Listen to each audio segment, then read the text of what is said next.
Greetings, Mindcrafters, and welcome to another, exciting discussion, or maybe insightful or interesting, I don't know, something, with the whole not feeling enough thing and original worthiness thing.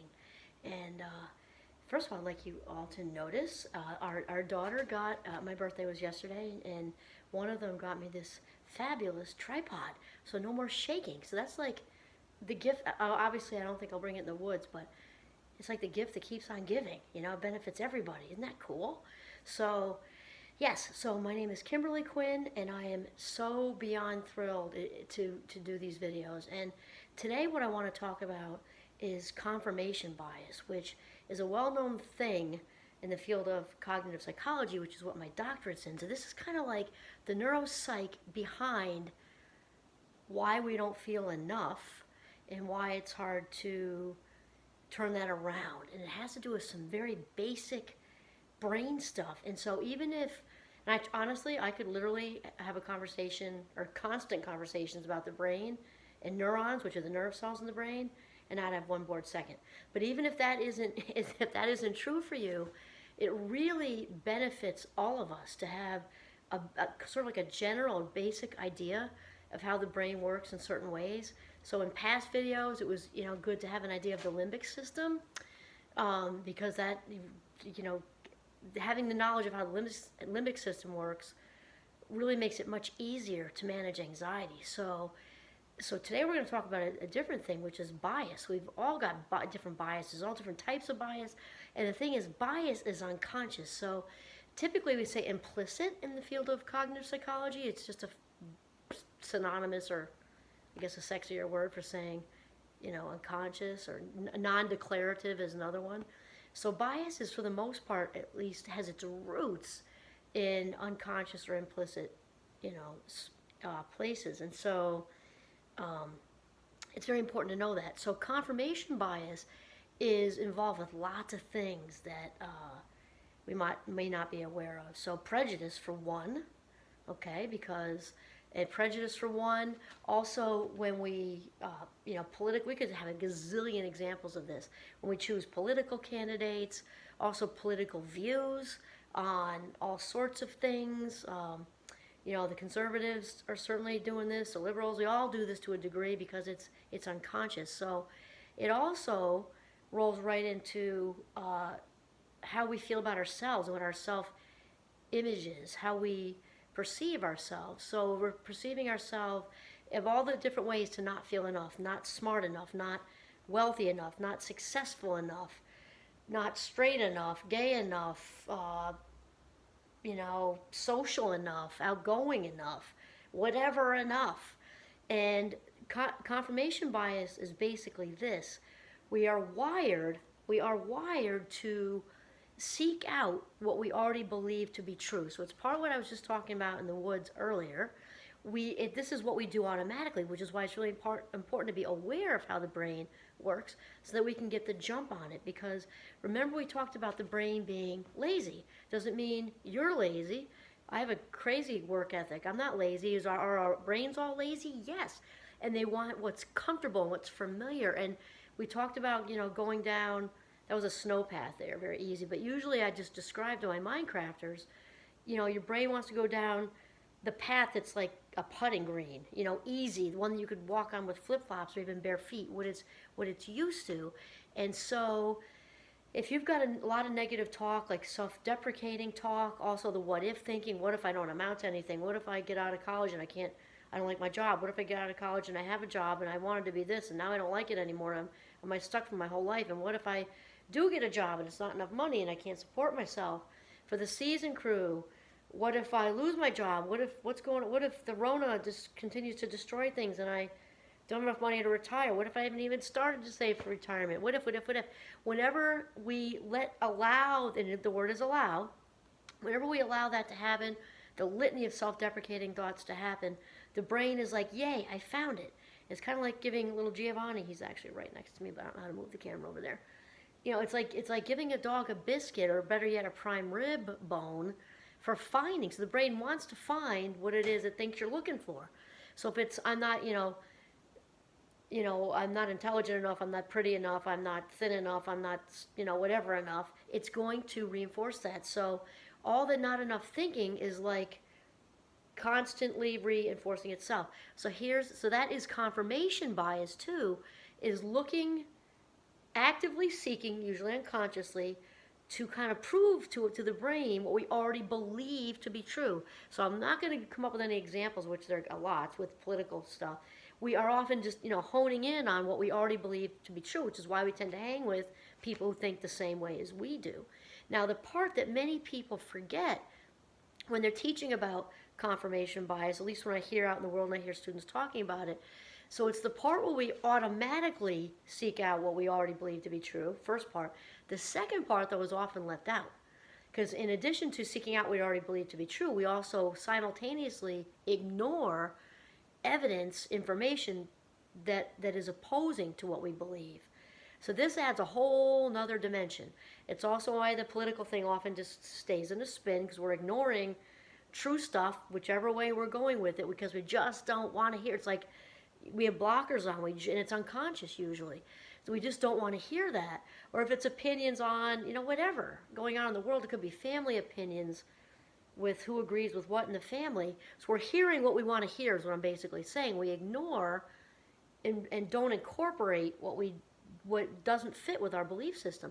So now when we're talking about being enough, we're not smart enough, thin enough, social enough, outgoing enough, successful enough, whatever. We also, while we're feeding that confirmation, even though it's negative, we're, reinforcing it, we're also not taking in opposite information like compliments. So if somebody says, wow, you're looking fabulous in that new dress, or that you're looking fabulous in your new outfit, or wow, you're just looking good, you look so healthy, or wow, wow, did you come up with that?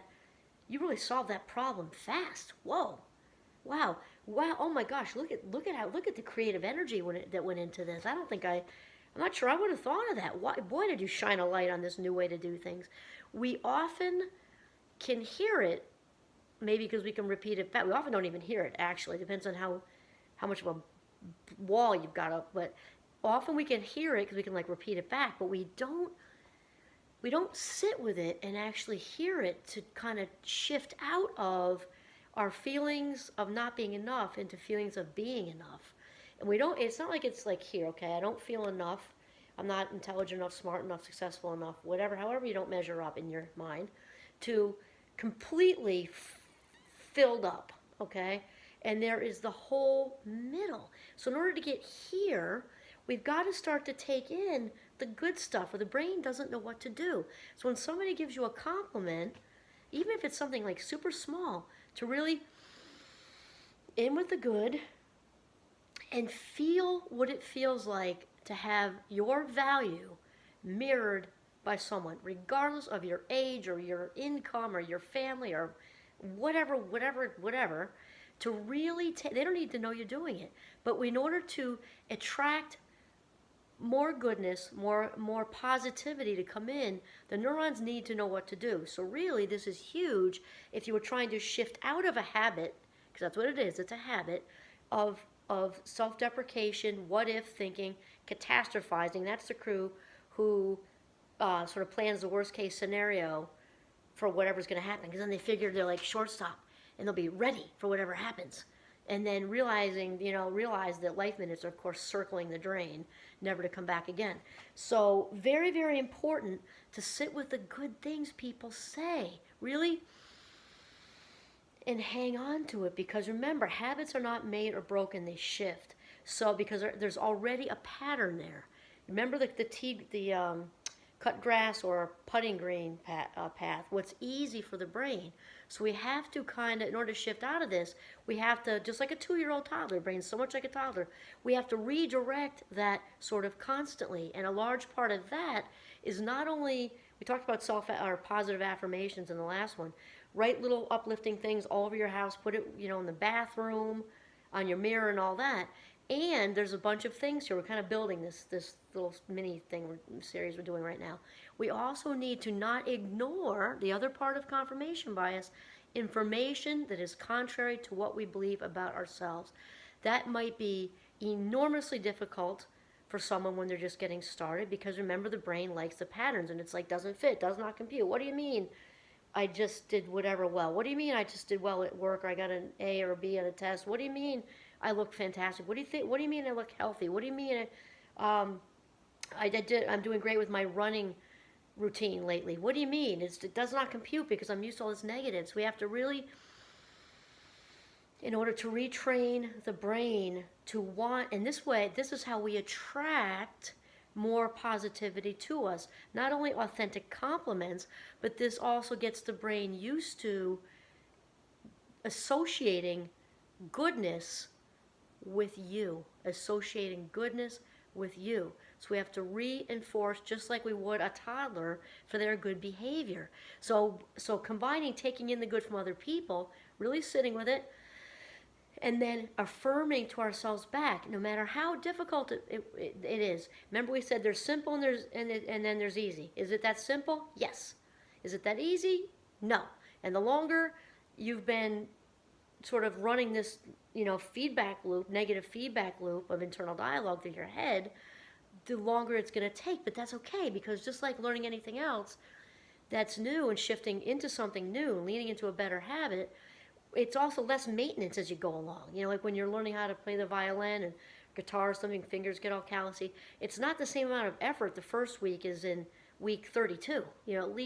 Week 32, you're probably jamming on some Jimmy Buffett or something. And it gets a little easier. Same thing with the self-love once we realize what's going on with the confirmation bias. In addition to the confirmation bias, there's some more cog-psych stuff thrown at you. There's something called priming, which is just like in commercials. When we hear jingles or when the Olympians have just done their thing, and, you got Michael Phelps or our own Ellie Purrier, the runner, sponsored by Nike, and then we all of a sudden we go out and we're buying Nike stuff we're not even aware. We are primed all the time, in a good way and a bad way. So we can be primed to think badly of ourselves from all the stuff that's in the vault from growing up, and that's all unconscious. So like we said earlier in the last video, it's very important to first become aware, because we can't do what we do not know. We cannot do what we do not know, right? And be aware of priming. And then lastly, it's important to have all of this, because in order to stop that cycle, we need to stop priming other people, because we teach people how to treat us. So if we're not feeling worthy, we're teaching other people that we're not worthy. And even the nicest people in the world, and good, kind-hearted, authentic people, if we're teaching them that we're not worthy, all this unconscious vibration going on, it might not be some horrible thing they do, but it might just be our opinion isn't taken as seriously. It might be they might ask us last when maybe they already decided where to go for the holiday lunch or whatever. It's not intentional, because everything is intention. Take that back. It's unconscious, but we are putting it out there not to prioritize you. Don't prioritize me. I don't have any self-value, or very little self-value. So even the best person is getting those vibes. Now, a person who's not the best person might flat out just treat you terribly. And that's because of this energy we're putting out there. So in order to turn that around, we have to reboot the computer by letting the good in and doing a lot of self-affirmation and bringing the stuff that's in the vault up to the surface for some healing. Yay, okay. That's it. I think this tripod was really cool and successful. The gift that keeps on giving. This is Kimberly Quinn signing off from the beautiful northern Vermont. Have a mindful day.